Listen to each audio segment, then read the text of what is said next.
Hi எல்லாருக்கும் வணக்கம். It's Monday morning. So அந்த வாரத்துக்கான ஒரு ஃபர்ஸ்ட் டே மண்டே அப்படின்னாலே கொஞ்சம் வந்துட்டு ஒர்க் ஸ்டார்ட் ஆக போகுது அப்படின்ற மாதிரி ஃபீல் கொடுத்தாலும் எனக்கு பெருசாக பேபியோட ஸ்கூல் டேஸாக இருக்கட்டும், லீவ் டேஸ் எதுலேயுமே பெருசாக டிஃப்ரென்ஸ் தெரியறதில்ல. மேபி ஸ்கூல் டேஸில் என்னோடய ரொட்டீன்ஸ் வந்துட்டு கொஞ்சம் கொஞ்சம் சேஞ்ச் பண்ணியிருக்கேனே தவிர பெருசாக அந்த மண்டே அப்படின்னாலே ஒரு மாதிரி ஹெக்டிக்காக ப்ரெஷராக போகிற மாதிரி இருக்கும் இல்லையா. ஸோ லீவ் 2 days அடுத்த டே வந்துட்டு ஒர்க் பண்ணணும் அப்படிங்கிறப்ப கொஞ்சம் வந்து ஒரு மாதிரி இருக்கும். அந்த மாதிரி ஃபீல் இப்போ வரைக்கும் வரல.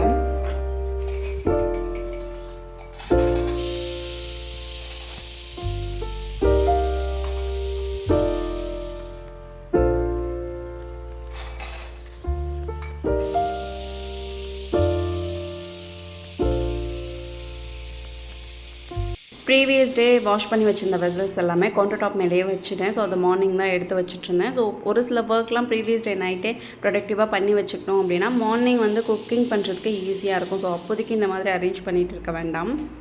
கொஞ்சம் புஷ் பண்ணி ஓகே அப்போவே வந்து எடுத்து வச்சிடலாம் அப்படின்னு யோசிச்சேன்னா பண்ணிடுவேன். பட் வந்து வேண்டாம் நெக்ஸ்ட் டே பார்த்துக்கலான்னு தோணுச்சுன்னா அப்படியே விட்டுருவேன். ரொம்ப வந்து கஷ்டப்படுத்திக்கிட்டு பண்ண மாட்டேன். ஒரு சம்டைம்ஸ் வந்து வெசல்ஸ்லாம் வாஷ் பண்ணாமல் கூட ஜிங்க்லேயே அப்படியே இருக்கும், நெக்ஸ்ட் டே பார்த்துக்கலான்ற மாதிரி விட்டுறது. ஸோ வந்துட்டு ரொம்ப ப்ரெஷர் பண்ணிக்கவும் கூடாது. அதே மாதிரி அந்த ஒர்க் அப்படியே பெண்டிங் வச்சுட்டு வந்துட்டோம் அப்படின்னா அது இருக்கே மார்னிங் பண்ணணுமே அப்படின்ற திங்கிங்கும் வச்சுக்கக்கூடாது. ஓகே இப்போ பண்ணுறதுனா பண்ணலாம், இல்லை நெக்ஸ்ட் டே பண்ணிக்கலாமா, ஓகே அவ்வளோதான் அந்த மாதிரி யோசிப்பேன். ஸோ அப்போதைக்கே நம்மளால் ஒரு சில ஒர்க் பண்ண முடிச்சா பண்ணிக்கலாம், இல்லை நெக்ஸ்ட் டே இல்லை கொஞ்சம் டைம் எடுத்து கூட பண்ணணும் அப்படின்ற மாதிரி தான் பிளான் பண்ணிப்பேனே தவிர ப்ரெஷர் பண்ணி இப்போயே முடிச்சாகணும் அந்த மாதிரி ஒரு மைண்ட் செட் வச்சுக்க மாட்டேன்.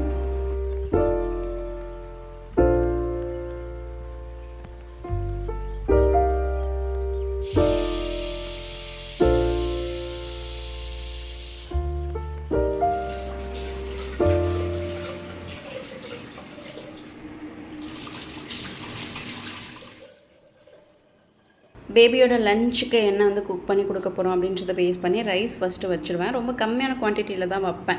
பிகாஸ் ஹஸ்பண்ட்க்கு பிரேக்ஃபாஸ்ட் ரெடி பண்ணும்போதே கொஞ்சம் எக்ஸ்ட்ராவாக ரெடி பண்ணிக்கிட்டேன் அப்படின்னா அதோட என்னோட லஞ்ச் வரைக்கும் வரும். பிகாஸ் பிரேக்ஃபாஸ்ட்டுக்கு நான் ட்ரை ஃப்ரூட் ஜூஸ் எடுத்துக்கிட்டேன் அப்படின்னா பிரேக்ஃபாஸ்ட்டுக்கு ரெடி பண்ணுறதா நான் லஞ்சுக்கு எடுத்துக்கிற மாதிரி இருக்கும். ஸோ அதனால் வேஸ்ட் ஆகிடக்கூடாது. பேபிக்கு இன்கேஸ் கொஞ்சம் எக்ஸ்ட்ராவாக தேவைப்பட்டால் கூட நம்ம டக்குன்னு வந்து குக் பண்ணி கொடுத்துக்கலாம் அப்படின்றதுக்காக முடிஞ்ச அளவுக்கு எது குக் பண்ணாலும் கொஞ்சம் கம்மியான குவான்டிட்டிலே குக் பண்ணிக்க பார்ப்பேன்.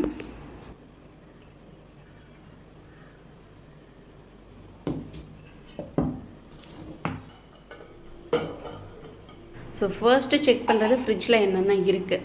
ப்ரீவியஸ் டே வந்துட்டு ஒரு சில லெஃப்ட் ஓவர் இருந்ததுன்னா எடுத்து ஃப்ரிட்ஜில் டம்ப் பண்ணுறது தான். அதுக்கப்புறம் நெக்ஸ்ட் டே வந்து டக்குன்னு குக் பண்ண ஸ்டார்ட் பண்ணிட்டேன் அப்படின்னா இதில் என்ன இருக்குதுன்னு நோட்டீஸ் பண்ணாமல் அகைன் வந்து ஃப்ரெஷ்ஷாக குக் பண்ணிவிடுவேன். அப்புறம் 2 days கழிச்சு 3 days கழிச்சு தான் இது ஒரு விஷயம் வந்து உள்ளே வச்சுருக்கோம் அப்படின்றதே நோட்டீஸ் பண்ணுற மாதிரி இருக்கும். அது வேஸ்ட்டாக போயிடும். ஸோ அதனாலே ஃபஸ்ட்டு ஃப்ரிட்ஜில் ஏதாவது இருக்கா, லெஃப்ட் ஓவர் இருக்கா, அதை சூட் பண்ணி வச்சுக்கிட்டு அதுக்கப்புறம் இன்னும் எக்ஸ்ட்ராவாக ஏதாவது தேவைப்பட்டுச்சுன்னா அப்புறம் குக் பண்ணிக்கலாம் அப்படின்றதுக்காகவே ஃபஸ்ட்டு எடுத்து செக் பண்ணிப்பேன். ஸோ ப்ரீவியஸ் டே வச்சுருந்த மீன் குழம்பு இருந்துச்சு. அப்புறம் பால் வந்து கொஞ்சம் காய வச்சுருந்தேன், அதை நான் குடிக்கவே இல்லை. ஸோ அதனால் அது கொஞ்சம் இருந்தது, அதையும் எடுத்து அப்போதைக்கு தான் வெளில வச்சேன். ஸோ குக் பண்ணுறதுக்கு ஒரு 5 to 10 minutes முன்னாடி ஃப்ரிட்ஜில் இருந்து எடுத்து வெளில வச்சுக்கிட்டேன் அப்படின்னா அதுவும் கொஞ்சம் ஈஸியாக இருக்கும். இந்த மாதிரி லெஃப்ட் ஓவர் எதாவது இருந்ததுன்னா வேஸ்ட் ஆகாமலும் இருக்கும்.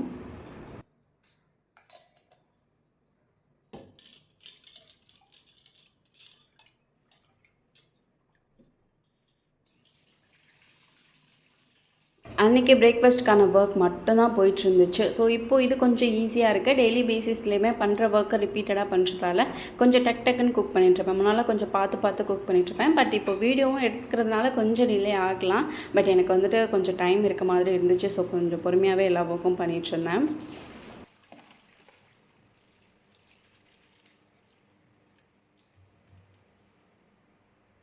எனக்கு இந்த மாதிரி ப்ராப்பராக பிரேக்ஃபாஸ்ட் குக் பண்ணுறது, லஞ்ச் பேக் பண்ணி கொடுக்குறது இதிலலாம் கொஞ்சம் இன்ட்ரெஸ்ட் அதிகம். பிகாஸ் மேரேஜ் ஆனதுலேருந்து இப்போ வரைக்கும் இந்த லஞ்ச் பேக் பண்ணுற ஒர்க்கே கிடையாது.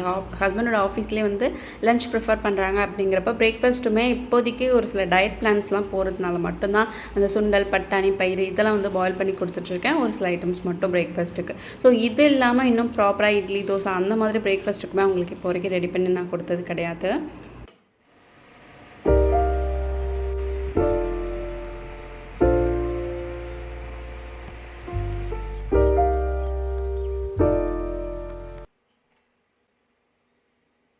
ஸோ பேபியோட ஸ்கூல் ஜாயினிங்க்கு அப்புறம் தான் லஞ்ச் பேக் பண்ணுறது இந்த மாதிரி ஒர்க். அதுவுமே ரொம்ப ப்ராப்பராக கிடையாது. அவங்க ப்ரீகேஜி தான் போகிறாங்க, அதுவும் ப்ளே ஸ்கூல் மாதிரி தான். ஸோ அதனால் ப்ராப்பராக வந்து எதுவுமே ரெடி பண்ணி கூட தர வேண்டாம்.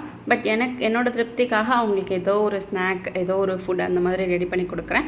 கர்ட் ரைஸ் தான் டெய்லி பேசிஸ்லேயே அவங்கள கொஞ்சம் எடுத்துக்கிறாங்க. ஸோ 2 to 3 ஹவர்ஸ் கிட்டே எதுவுமே சாப்பிடாமல் இருக்கிறதுக்கு அவங்களுக்கு பிடிச்சது அவங்க விரும்புகிறது வந்து சாப்பிடட்டும் அப்படின்றதுக்காக வேறு ஒரு ரைஸ் ஏதாவது நான் ரெடி பண்ணால் கூட சம்டைம்ஸ் சப்பாத்தி குட்டி குட்டியாக, இட்லி வந்து மினி இட்லி இந்த மாதிரி ரெடி பண்ணி கொடுப்பேன். பட் கர்ட் ரைஸ் வந்துட்டு கம்பல்சரி கொடுத்து விட்டுருவேன். ஸோ ஓகே, ஏதோ ஒன்று சாப்பிட்டா ஓகே அப்படின்றதுக்காக வீட்டுக்கு வந்ததுக்கப்புறம் அவங்களுக்கான ப்ராப்பராக என்னென்ன வந்து ரெடி பண்ணி கொடுப்போமோ அதெல்லாம் ரெடி பண்ணி கொடுத்துப்பேன். நம்ம எந்த சாம்பார் ரெடி பண்ணாலும் சரி, கொஞ்சமாக இந்த சிவப்பு பூசணி ஆட் பண்ணோம் அப்படின்னா டேஸ்ட் வைஸ் ரொம்ப சூப்பராக இருக்கும். இந்த கல்யாண சாம்பார்லாம் சாப்பிடுவோம் இல்லையா, அந்த ஒரு ஃப்ளேவர் டேஸ்ட் கொடுக்கும். ஸோ அதனாலே நான் வீக்லி ஒன்ஸ் சந்தைக்கு போனேன் அப்படின்னா கட் பண்ணியே சேல் பண்ணுவாங்க. ஸோ நம்ம ஒரு இது ஃபுல்லாக வாங்கினோம் அப்படின்னா கண்டிப்பாக வேஸ்ட் பண்ணிவிடுவோம். கட் பண்ணியே சேல் பண்ணும்போது நம்ம ஈஸியாக வந்து வேஸ்ட் பண்ணாமல் யூஸ் பண்ணிக்க முடியும். அதே மாதிரி வெள்ளை பூசணியில் சாம்பார் ரெடி பண்ணோம் அப்படின்னா அது டேஸ்ட் சூப்பராக இருக்கும். பட் அது ஒரு காயாகவே நம்ம இன்க்ளூட் பண்ணி எடுத்துக்கிற மாதிரி இருக்கும். நல்ல ஒரு வாட்டர் கண்டென்ட் இருக்கும். பட் இந்த சிவப்பு பூசணி பொறுத்த வரைக்கும் சாம்பாரோட நல்லா வந்து ஸ்மாஷ் பண்ணி நம்ம ரெடி பண்ணிக்கிட்டோம் அப்படின்னா டேஸ்ட் வைஸும் சரி, அதோட கன்சிஸ்டன்சி நல்லா கெட்டியாக இருக்க மாதிரி செம்மையாக இருக்கும். இங்கே வேலூருக்கு வந்ததுக்கப்புறம் தான் இதை வந்து நான் சிவப்பு பூசணி அப்படின்னு சொல்லி கேட்டு வாங்குறேன். பிகாஸ் நான் வந்த புதுசில் எனக்கு பரங்கிக்காய் கொடுங்க அப்படின்னு சொல்லி கேட்பேன். பரங்கிக்காய் இல்லைம்மா, அது வந்து சிவப்பு பூசணி அப்படின்னு சொல்லுவாங்க. என்ன டிஃப்ரெண்ட்னு எனக்கு தெரியல. பட் நம்ம ஊர் சைடு இது பரங்கிக்கான்னு தான் நான் சொல்லி கேள்விப்பட்டிருக்கேன். அப்படி தான் சொல்லுவோம். பட் இங்கே சிவப்பு பூசணி அப்படின்னு சொல்கிறாங்க.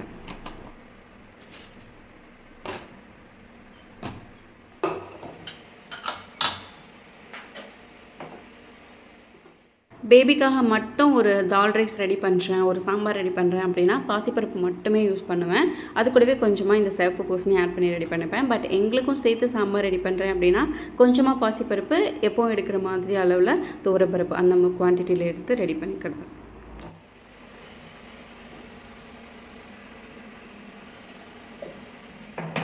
ப்ரீவியஸ் டே ப்ரொடக்டிவாக எந்த ஒர்க்குமே பண்ணல. பிகாஸ் ரீஃபில் பண்ண வேண்டியதே பண்ணல. மிளகாத்தூள்லாம் காலி ஆயிடுச்சு, ரெட் சில்லி பவுடர்லாம் அதெல்லாம் ரீஃபில் பண்ணவே இல்லை.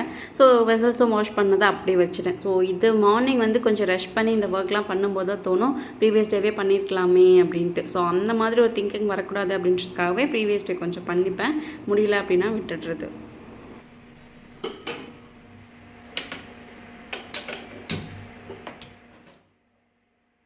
ப்ரீவியஸ் டே ரெடி பண்ணி இந்த மீன் குழம்பு இருந்துச்சு. ஸோ அதுதான் லெஃப்ட் ஓவர். அதை லைட்டாக சூடு பண்ணி எடுத்து வச்சுக்கணும். அது மார்னிங்கே சாப்பிட்டோம் அப்படின்னா காலியாகிடும். மோஸ்ட்டாக மீன் குழம்பு பழசானா டேஸ்ட் வைஸ் நல்லாயிருக்கும் அப்படின்னு சொல்லுவாங்க. பட் வெளியில் வைக்கலாமா இல்லை ஃப்ரிட்ஜில் வைக்கலாமான்னு யோசிச்சேன். பட் தேங்காய் யூஸ் பண்ணியிருந்ததால் வெளில வச்சா கெட்டுருமோ அப்படின்றதுக்காக நான் ஃப்ரிட்ஜில் எடுத்து வச்சுருந்தேன்.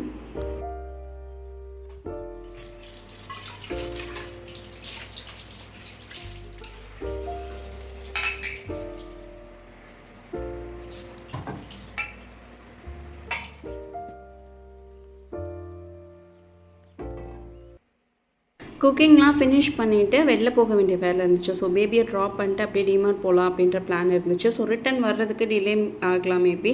ஸோ அதனால் லஞ்சு குக் பண்ணலாமா அப்படின்னு யோசிச்சுட்டே இருந்தேன். ஸோ ஓகே, ஃபஸ்ட்டு இந்த குக்கிங் ஃபினிஷ் பண்ணிட்டோம் அப்படின்னா டைம் இருந்துச்சுன்னா லஞ்சும் சேர்த்து ப்ரிப்பேர் பண்ணி வச்சுட்டு அதுக்கப்புறம் கிளம்பலாம் அப்படின்னு யோசிச்சிருக்கேன்.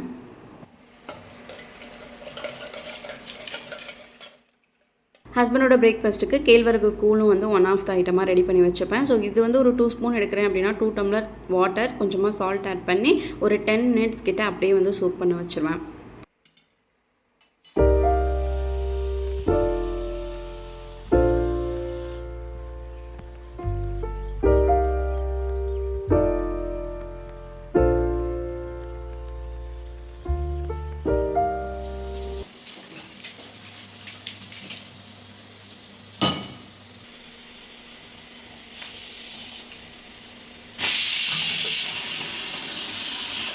குக்கிங் ஸ்டார்ட் பண்ண ஃபர்ஸ்ட்லலாம் எனக்கு சாம்பார் மட்டும் டேஸ்ட் வைஸ் எப்படி ரெடி பண்ணாலும் நல்லாவே வராது. ஒரு சட்னி, கிரேவி, குருமா இதெல்லாம் கூட taste wise 1 or 2 times try பண்ணும்போதே வந்துடும், சூப்பராக வந்துடும்.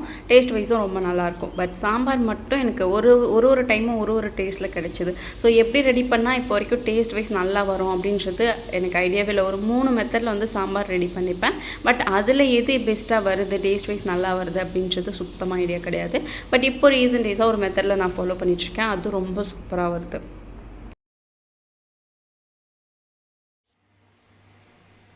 வெளியில் போக வேண்டிய ஒர்க் இருக்குது. ஸோ ரிட்டன் வர்றப்போ டைம் என்ன இருக்கும் அப்படின்றதும் ஐடியா இல்லை. ஸோ அதனால் மார்னிங்கே கொஞ்சம் சாம்பார் மட்டும் எக்ஸ்ட்ராவாக லஞ்சுக்கும் சேர்த்தே ரெடி பண்ணி வச்சுக்கலாம் அப்படின்றதுக்காக தான் ரெடி பண்ணிகிட்ருக்கேன். ஸோ ரிட்டன் வரும்போது இன்கேஸ் கொஞ்சம் லேட் ஆகிடுச்சு அப்படின்னா கூட நம்ம ரைஸ் மட்டும் வச்சா போதும் இல்லையா.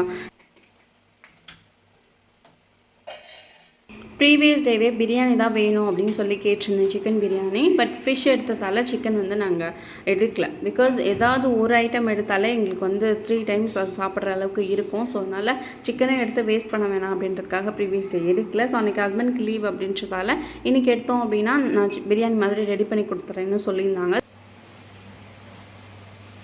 ரிட்டன் வரும்போது டைம் இருந்துச்சு அப்படின்னா கொஞ்சம் சிக்கன் மட்டும் எடுத்துகிட்டு வந்து பிரியாணி ரெடி பண்ணுற மாதிரி இருக்கும். ஸோ அப்போதைக்கு சாம்பார் கொஞ்சம் வச்சது வந்து வேஸ்ட்டாகவும் ஆகாது. பிகாஸ் நைட்டு கூட நான் சம்டைம்ஸ் சூடு பண்ணி அதே டின்னருக்கும் ரெடி பண்ணிப்பேன் அப்படின்றதால ஓகே இருக்கட்டும் அப்படின்றதுக்காக எக்ஸ்ட்ராவே ரெடி பண்ணி வச்சுக்கிட்டேன். முடிஞ்ச அளவுக்கு மார்னிங்கே நைட்டுக்கும் சேர்த்து கொஞ்சம் எக்ஸ்ட்ராவாக ஏதாச்சும் ஒன்று ஒரு ஐட்டம் வந்து ரெடி பண்ணி வச்சுப்பேன். பிகாஸ் ஈவினிங் டைம் ஆயிடுச்சு அப்படின்னா பேபிக்கான ஒர்க்கே நிறைய இருக்கும். அவங்களுக்கு ஆக்டிவிட்டி ஏதாவது புதுசாக சொல்லித்தர மாதிரி இருந்துச்சுன்னா அதெல்லாம் சொல்லித்தர மாதிரி இருக்கும். அவங்க கூட டைம் ஸ்பெண்ட் பண்ணுற மாதிரி இருக்கும். ஸோ அது இல்லாமல் ஹவுஸ் ஷோஸ் ஒர்க்கே இருக்கும். ட்ரெஸ் மடிக்கிறது, வெசஸ் வாஷ் பண்ணுறது, வீடு வந்துட்டு ஒரு ½ hour கிட்ட டீக்ளட்டர் பண்ணுற மாதிரி இருக்கும். அவ்வளோ மெஸ்ஸி பண்ணிவிடுவாங்க. ஸோ அதெல்லாம் கிளியர் பண்ணுற மாதிரி இருக்கும். அப்புறம் நெக்ஸ்ட் டேக்கான பிளானிங் கொஞ்சம் ப்ரிப்ரேஷன் இதெல்லாம் பண்ணுற மாதிரி இருக்கும். ஸோ ஏதாச்சும் ஒரு ஒர்க் வந்துட்டு இருந்துகிட்டே இருக்க மாதிரி இருக்கும். ஸோ அதனால் மார்னிங் குக் பண்ணும்போதே ஒரு 4-5 ஐட்டம்ஸ் குக் பண்ணுறோம் அப்படின்னா அது கூட ஒரு ஐட்டம் மட்டும் கொஞ்சம் எக்ஸ்ட்ராவாக நைட்டுக்கும் சேர்த்து ரெடி பண்ணி வச்சுப்பேன்.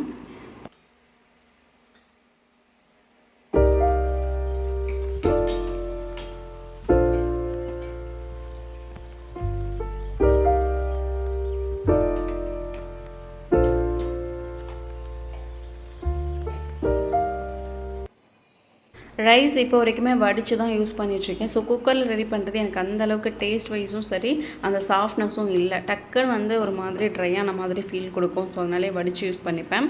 ஸோ குக்கரில் கொஞ்சமாக தால் மட்டும் தனியாக பாயில் பண்ணிப்பேன். ஸோ தால் பாயில் பண்ணும்போது அது கூடவே கொஞ்சமாக மஞ்சள் தூள், சீரகம், பூண்டு, பெருங்காயத்தூள் இதெல்லாம் மிக்ஸ் பண்ணி பாயில் பண்ணி தனியாக எடுத்து வச்சுப்போம். ஸோ சாம்பார் ரெடி பண்ணுறதுக்கு தனியாக ஒரு கடாயில் கொஞ்சமாக ஆயில் விட்டுட்டு அது கூடவே தாளிப்பு ஐட்டம்ஸ் எல்லாமே ஆட் பண்ணிவிட்டு அதுக்கப்புறம் கட் பண்ணி வச்சுருக்க கொஞ்சமாக வெங்காயம், தக்காளி இதெல்லாம் போட்டு நல்லா சாட்டே பண்ணிவிட்டு அதுக்கப்புறம் என்ன காய்கறிலாம் வந்து கட் பண்ணி வச்சுருக்கணும் அதெல்லாம் போட்டு மிக்ஸ் பண்ணிக்கிறேன். நம்ம பருப்பு பாயில் பண்ணும்போதே சிவப்பு பூசணி கட் பண்ணி வச்சுருந்தோம் இல்லையா, அதையும் அது கூடவே ஆட் பண்ணி பாயில் பண்ணிட்டோம் அப்படின்னா இன்னும் நல்லாவே ஸ்மாஷ் ஆகிடும். பட் காய்கறியோட சேர்த்து அது பாயில் ஆகி அதுவாக வந்துட்டு கரைஞ்சி வர்றப்போ டேஸ்ட் இன்னுமே நல்லாயிருக்கும் அப்படின்றதுக்காக நான் வெஜிடபிள்ஸோடு சேர்த்து அதை வந்து சாட்டே பண்ணி பாயில் பண்ணிக்கிறேன். இன்கேஸ் ஆஃப்டர்நூன் பிரியாணி ரெடி பண்ணாங்க அப்படின்னா எக்கு வந்து தனியாக அகைன் பாயில் பண்ண வேணாம் அப்படின்றதுக்காக ஒரு 6 எக்கு இருந்துச்சு. 6மே பாயில் பண்ணுறது தான் ஐடியா. பட் 1 வந்து உடஞ்சிருந்ததால் அதை மட்டும் தனியாக எடுத்து வச்சுட்டேன். ஆம்லேட் மாதிரி போட்டு பேபிக்கு கொடுத்தலான்னு சொல்லிட்டு மீதி இருந்த 5மே பாயில் பண்ண வச்சுட்டேன். ஸோ இது இல்லாமல் பேபிக்கு பிரேக்ஃபாஸ்ட்டுக்கு வந்து பணியாரம் கொஞ்சம் கொடுக்கலாம் அப்படின்னு ஸ்வீட் பணியாரம் ரெடி பண்ணியிருக்கேன். இன்கேஸ் பிரேக்ஃபாஸ்ட்டுக்கு அவங்க எடுத்துக்கல அப்படின்னா அது வந்துட்டு ஸ்நாக்காக பேபிக்கு கொடுத்து விட்டுறலாம் அப்படின்ற மாதிரியும். ஸோ கொஞ்சமாக வந்து மாவு தனியாக எடுத்து வச்சுட்டு இது வந்து நான் தோசை மாவு ரெடி பண்ணி வச்சுருக்கேன் இல்லையா, அதே மாவு தான் எடுத்துருக்கேன். தனியாக வந்து பணியாரத்துக்குலாம் எதுவுமே அரைக்கல. ஸோ மாவு பேட்டர் வீட்டில் இருந்துச்சுன்னா அதே கொஞ்சம் தனியாக எடுத்து வச்சுட்டு அது கூட சுகர், அதுக்கப்புறம் ஏலக்காய் வந்து நான் தட்டி ஆட் பண்ணியிருக்கேன். ஏலக்காய் பொடி வந்து என்கிட்ட இல்லை. ஸோ அதனால் ஏலக்காய் வந்து நல்லா தட்டி அதை கூட ஆட் பண்ணி மிக்ஸ் பண்ணி வச்சுக்கிறேன். ஸோ அதுவுமே ஒரு 10 மினிட்ஸ்க்கு முன்னாடி மிக்ஸ் பண்ணி வச்சிட்டோம் அப்படின்னா சுகர் நல்லா வந்து கரைஞ்சிடும். இல்லைனா சுகர் தனியாக வந்து கடிக்கும் போதெல்லாம் அது தனியாக இருக்கும். ஸோ ஸ்வீட்னஸ் அந்தளவுக்கு மாவில் வந்து ஆட் ஆகாது. ஸோ அதனால் கொஞ்சம் முன்னாடியே அதையும் சோக் பண்ண வச்சுட்டேன். ஸோ தண்ணி எதுவுமே ஆட் பண்ண வேணாம். நம்ம தனியாக மாவு எடுத்து வச்சுட்டு சுகர் ஆட் பண்ணும்போது அதுவே கொஞ்சம் தண்ணி விட்ட மாதிரி இருக்கும். ஸோ அதனால் தண்ணி எதுவுமே ஆட் பண்ணாமல் கொஞ்சம் லைட்டாக வந்து சுகர் மட்டும் ஆட் பண்ணி ஓரமாக எடுத்து வச்சுட்றேன்.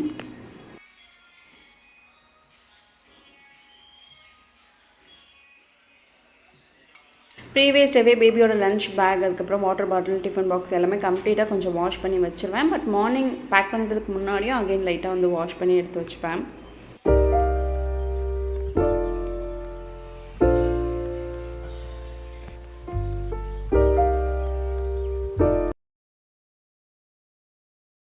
ஸோ இந்த டைமில் பேபியை போயிட்டு கொஞ்சம் லைட்டாக அவங்க கூட ஏதாவது பேசிட்டு ஏதாவது அவங்கள என்கேஜ் பண்ணுற மாதிரி ஒரு சில பாசிட்டிவ் வேர்ட்ஸ்லாம் சொல்லிவிட்டு குட் மார்னிங் அந்த மாதிரி கொஞ்சம் வேக்கப் பண்ணுறதுக்காக பேசிட்டு வருவோம். அப்போது அவங்க வந்து தூங்கிட்டு தான் இருப்பாங்க. பெருசாக வந்து ஏஞ்சிக்க மாட்டாங்க. பட் கொஞ்சம் வந்து டிஸ்ட்ராக்ஷன்ஸ் இருக்கும். கொஞ்சம் கண்முழிக்க ட்ரை பண்ணுவாங்க. ஸோ அகெயின் வந்துட்டு நான் என்னோடய குக்கிங் பண்ணிகிட்ருப்பேன். ஸோ திரும்ப அகெயின் போயிட்டு லைட்டாக வந்து பேச்சு கொடுத்து எழுப்ப ட்ரை பண்ணுவேன். இன்கேஸ் அவங்க ஏஞ்சிக்கல அப்படின்னா ஏதாவது ரைம்ஸோ சாங்ஸோ அந்த மாதிரி அவங்களுக்கு வந்து காதில் விழுற மாதிரி ஃபோன்லேயோ இல்லைனா டிவிலையோ ஆன் பண்ணி விட்டுட்டேன் அப்படின்னா அதை கேட்டுகிட்டே அப்படியே வந்து அவங்களாம் எழுந்துச்சி வருவாங்க.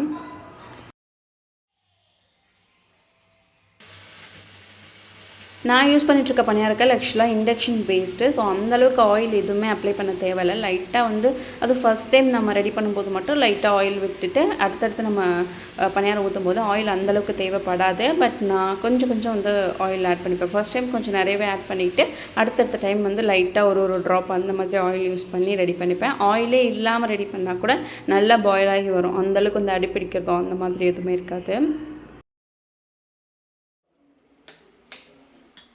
ஸோ சாம்பாருக்கு வெஜிடபிள்ஸ்லாம் ஆட் பண்ணி நல்லா சாட்டே பண்ணதுக்கப்புறம் வாட்டர் 1 டம்ளர் கிட்ட ஆட் பண்ணி நல்லா பாயில் ஆக விடுவேன். அந்த டைமில் மஞ்சள் தூள் எதுவுமே ஆட் பண்ண மாட்டேன். ஸோ அது கொஞ்சம் பாயில் ஆகணும். ஒரு ஆஃப் த அமௌண்ட் வெஜிடபிள்ஸ்லாம் பாயில் ஆனதுக்கப்புறம் புளி தண்ணி வந்து மிக்ஸ் பண்ணி வச்சுருப்போம் இல்லையா, அதை ஆட் பண்ணிக்கிட்டோம் அப்படின்னா நல்லா அந்த புளி தண்ணியிலேயே அகெயின் பாயில் ஆகும். ஸோ ஒரு 10 to 15 மினிட்ஸ் அகெயின் புளி தண்ணியில் பாயில் ஆனதுக்கப்புறம் நம்ம அந்த ஸ்டேஜ்லேயே மஞ்சள் தூள், ரெட் சில்லி பவுடர் இதெல்லாம் ஆட் பண்ணிக்கலாம். பட் நான் அப்பவும் ஆட் பண்ணாமல் அதுக்கப்புறம் நல்ல கொதி வந்து வெஜிடபிள்ஸ் நல்லா பாயில் ஆகிடும். சம்டைம்ஸ் புளி ஊற்றிட்டோம் அப்படின்னா வெஜிடபிள்ஸ் பாயில் ஆகாது அப்படின்னு சொல்லுவாங்க. அதனாலே நல்லா ஹாஃப் ஆஃப் த அமௌண்ட் நான் பாயில் ஆனதுக்கப்புறம் தான் வந்து புளி தண்ணி ஆட் பண்ணுவேன். ஸோ அதுக்கப்புறம் வெஜிடபிள்ஸ் வந்துட்டு கொஞ்சம் நல்லாவே வெந்து வந்துருந்தான். அதுக்கப்புறம் நான் ரெடி பண்ணி வச்சுருக்க பருப்பும் அதோட சேர்த்து ஆட் பண்ணி மிக்ஸ் பண்ணிவிட்டு இதுக்கப்புறம் மஞ்சள் தூள், ரெட் சில்லி பவுடர், சாம்பார் தூள் இதெல்லாம் ஆட் பண்ணேன் அப்படின்னா இந்த மெத்தடில் எனக்கு டேஸ்ட் வைஸ் ரொம்ப நல்லாவே வருது.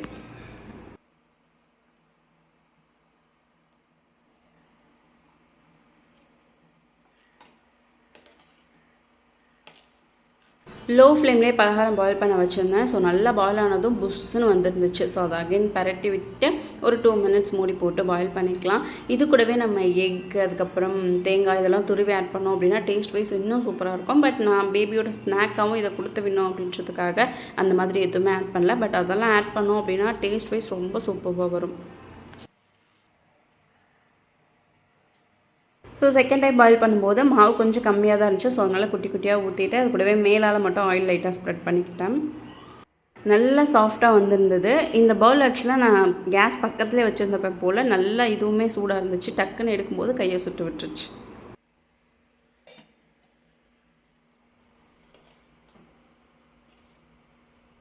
ஸோ சாம்பார் இங்கே சூப்பராக ரெடி ஆகிடுச்சு. இது ரெடி பண்ணும்போதே அந்த ஸ்மெல் வந்து ரொம்ப சூப்பராக வந்துருந்துச்சு. ஸோ இது கூட ஃபைனலாக கொஞ்சமாக கருவேப்பிலை, அதுக்கப்புறம் கொத்தமல்லி இருந்தால் ஆட் பண்ணிக்கிட்டு ஆஃப் பண்ணுறதுக்கு முன்னாடி கொஞ்சமாக பெருங்காயத்தூள் அகைன் ஆட் பண்ணி மிக்ஸ் பண்ணி ஆஃப் பண்ணிக்கலாம். இப்போது பேபிக்கான லன்ச்சுமே பேக் பண்ணி வச்சுக்கலாம். சைட் பை சைடு அவங்களுக்கான ஹாட் வாட்டர் குடிக்கிறதுக்கு இதெல்லாமே போட்டு வச்சுப்பேன். ஸோ இங்கே குக்கிங் ஒர்க் எல்லாமே கம்ப்ளீட்டாக முடிச்சுட்டு தான் பேபிக்கான ரொட்டீன் ஃபாலோ பண்ணுறது, அவங்கள ரெடி பண்ணி விடுறது இதெல்லாம் ஸ்டார்ட் பண்ணுவேன். ஸோ ஒன்ஸ் அவங்கள ரெடி பண்ண போயிட்டேன் அப்படின்னா கிச்சனுக்குள்ள எந்த ஒர்க்குமே இருக்கக்கூடாது அந்த மாதிரி. ஸோ அதனால் லன்ச் முதற்கொண்டு பேக் பண்ணி அவங்களோட பேக்கில் எடுத்து வச்சுட்டு தான் அகைன் அவங்கள போயிட்டு அவங்களுக்கான ஒர்க் பண்ணுவேன். எக்ஸ்ட்ராவாக கர்ட் ரைஸ் வந்து கொஞ்சம் கிளறியும் வச்சுக்கிறேன். பிகாஸ் இங்கே பிரேக்ஃபாஸ்ட் பேபிக்கு கொடுக்கும்போது தோசை, சாம்பார் அது இல்லாமல் பலகாரமும் ரெடி பண்ணி வச்சுருக்கேன். ஸோ கர்ட் ரைஸும் வச்சுட்டேன் அப்படின்னா நான் ஒரு ஹாஃப் ஆஃப் த அமௌண்ட் அவங்களுக்கு ஊட்டி விட்டுருவேன். மீதி வந்து அவங்கள எடுத்து சாப்பிட்ற மாதிரி பார்த்துப்பேன். ஸோ இங்கேயுமே நம்ம ப்ராக்டிஸ் பண்ணி அனுப்பிச்சிட்டோம் அப்படின்னா ஸ்கூலில் போயிட்டு எக்ஸ்பெக்ட் பண்ணிட்டு இருக்க மாட்டாங்க, யாராவது ஊட்டி விட்டால் தான் சாப்பிட்ணும் அந்த மாதிரி. பிகாஸ் அவங்க மேம்கிட்டே நம்ம எக்ஸ்பெக்ட் பண்ண முடியாது, அவ்வளோ ஸ்டூடெண்ட்ஸ்க்கு வந்துட்டு அவங்க ஊட்டி விட்டுட்டு இருக்க முடியாது இல்லையா. ஸோ நம்ம இங்கே வந்துட்டு இந்த மாதிரி பழக்கிட்டு ஊட்டி விட்டால் தான் சாப்பிடுவாங்கன்ற மாதிரி பழக்கிட்டு ஸ்கூல் போனாங்க அப்படின்னா ரிட்டன் பாக்ஸ் வந்துட்டு அப்படியே வருது, பேபி சாப்பிடல அப்படின்ற மாதிரி நம்ம கம்ப்ளைண்ட் பண்ண முடியாது. ஸோ நம்ம சைடு வந்துட்டு கொஞ்சம் பேபிக்கும் இதெல்லாம் பழக்கி விட்டுட்டோம் அப்படின்னா அவங்க வந்து ஈஸியாக அதெல்லாம் ஃபாலோ பண்ணிப்பாங்க அப்படின்றதுக்காக அன்றைக்கி அவங்களோட பிரேக்ஃபாஸ்ட்டுக்கு தோசை, சாம்பார் தான் ரெடி பண்ணேன். எக்ஸ்ட்ராவாக இந்த பலகாரம் கொஞ்சம் கர்ட் ரைஸ் வச்சுட்டேன் அப்படின்னா எது பிடிக்குதோ அவங்களே எடுத்து அதை சாப்பிட்டுப்பாங்க. ஸோ இந்த மாதிரி மோஸ்ட்டாக 1 or 2 ஐட்டம்ஸ் வந்து பிரேக்ஃபாஸ்ட்டுக்கு எக்ஸ்ட்ராவாக இருக்க மாதிரி பார்த்துப்பேன். பாயில்ட் எக் தான் மோஸ்ட்டாக பேபிக்கு கொடுப்போம். பட் மார்னிங்கில் கொடுக்குறத நான் அவாய்ட் பண்ணிக்கிறேன். பிகாஸ் கொஞ்சம் ஹெவியாக ஃபீட் பண்ணாங்க அப்படின்னா டக்குன்னு வாமிட் பண்ணிவிடுவாங்க. ஸோ நல்லா ஆஃப்டர்நூன் கொடுக்குற மாதிரி பிளான் பண்ணிக்கிறேன். அன்றைக்கி பேபியை ஸ்கூலில் ட்ராப் பண்ணிவிட்டு நாங்கள் ஷாப்பிங் போக வேண்டியது இருந்துச்சு. பட் பேபி இல்லாமல் நாங்கள் இது வரைக்கும் போனது இல்லை. அன்றைக்கி தான் ஃபர்ஸ்ட் டைம். ஸோ பேபியை வந்துட்டு ஒரு 2 hours தானே ஸ்கூல், ஸோ முடிச்சுட்டு அப்படியே அழைச்சிட்டு போகலான்ற மாதிரி யோசித்தோம். பட் திங்ஸ் கொஞ்சம் நிறைய வாங்க வேண்டியது இருந்துச்சு. ஸோ அதெல்லாம் எடுத்துகிட்டு வர்றதுக்கு கஷ்டமாக இருக்கும். பேபியை வச்சுட்டு மோஸ்ட்டாக திங்ஸ் வாங்கிடலாம். பட் நாங்கள் பைக்கில் தான் போகிறோம் அப்படின்றதால ரிட்டன் வரும்போது கொஞ்சம் கஷ்டமாக இருக்கும். பேபியை வச்சுட்டு அவ்வளோ திங்ஸும் கொண்டு வரதுக்கு. ஸோ அதனால் வாங்கிட்டு ரிட்டன் வரும்போது அகெயின் பேபியை பிக்கப் பண்ணுறதுக்கும் கரெக்டாக இருக்கும் அப்படின்றதுக்காக அன்றைக்கி பேபியை ஸ்கூலில் ட்ராப் பண்ணிவிட்டு அப்படியே வந்து கிளம்பிட்டோம். அன்றைக்கி ஒரு 2-3 விஷயம் வந்து ஷாப் பண்ணுற மாதிரி இருந்துச்சு. அதில் டிமார்ட்டும் ஒன்று அங்கேயுமே போயிருந்தோம். ஸோ என்னென்ன ஷாப் பண்ணோம், எங்கெல்லாம் போனோம் அப்படின்றத நெக்ஸ்ட் வீடியோவில் ஷேர் பண்ணுறேன். ஃபைனலி வீடியோட எண்டுக்கு வந்தாச்சு. That's all about this video. என்னோட வீடியோஸ் உங்களுக்கு பிடிச்சிருக்கும் அப்படின்னு நம்புகிறேன். பிடிச்சிருந்துச்சு அப்படின்னா மறக்காமல் சப்ஸ்கிரைப் பண்ணிக்கோங்க. Please keep watch and supporting me. Next ஒரு இன்ட்ரெஸ்டிங்கான வீடியோவில் பார்க்கலாம். பாய்.